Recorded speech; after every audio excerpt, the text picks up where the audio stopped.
নমস্কার, আলপনা হোম কুকিংয়ে আপনাদের সকলকে স্বাগত।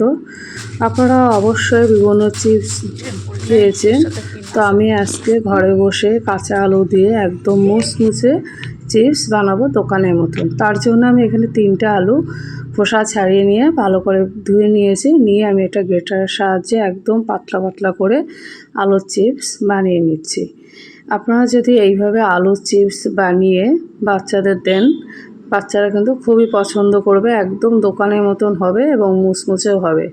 শুধু আমরা দোকান থেকে কেনই বা প্যাকেটিং চিপস কিনে খাবো, এইভাবে যদি ঘরে বানিয়ে যদি বানানো যায় সেই জন্য। এবার আলুগুলো চিপস মতন কেটে নিয়ে পাতলা পাতলা করে এটাকে আমি ঠান্ডা জল দিয়ে 2 থেকে 3 বার ভালো করে ধুয়ে নেব।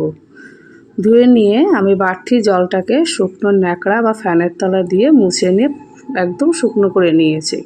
অন্যদিকে কড়াই বসিয়ে দিয়ে তেলটাকে গরম হয়েছে কিনা একটু প্রথমে একটা দিয়ে দেখে নিলাম, বাদ বাকিগুলো আমি আলুর চিপসগুলো দিয়ে দিয়েছি। আলুর চিপস যেহেতু আমার অনেকগুলো হয়েছে 3টে আলুতে, সেই জন্য আমি একবারে তেলে ভাজা হয়নি বলে আমি 2 বার করে ভেজে নিয়ে নিলাম। আর আলুটাকে কিন্তু আপনারা লক্ষ্য করে দেখেছেন, আমি কিন্তু মুচমুচে করে প্রথম ধাপে ভাজিনি। আমি কিন্তু আধা ভাজা মানে অর্ধেক ভেজে আমি আলু চিপসগুলো আমি নামিয়ে নিয়ে নিচ্ছি। এবার এই যে অর্ধেক ভাজা হয়ে গেছে, এবার আমি আলুর চিপসগুলো একটা পাত্রের মধ্যে ভেজে নিয়ে নিচ্ছি। তো এইবার আমি একটু ছিদ্রযুক্ত বা চালনিযুক্ত একটা পাত্রের মধ্যে বসিয়েছি, যাতে বাড়তি তেলগুলো যাতে বেরিয়ে যায় সেই জন্য।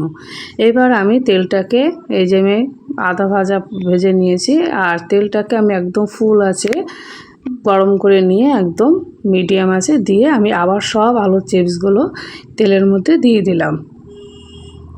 দিয়ে চামচ দিয়ে ভালো করে অনবরত এপিট ওপিট উল্টে পাল্টে লাল লাল করে ভেজে নিয়ে নেব।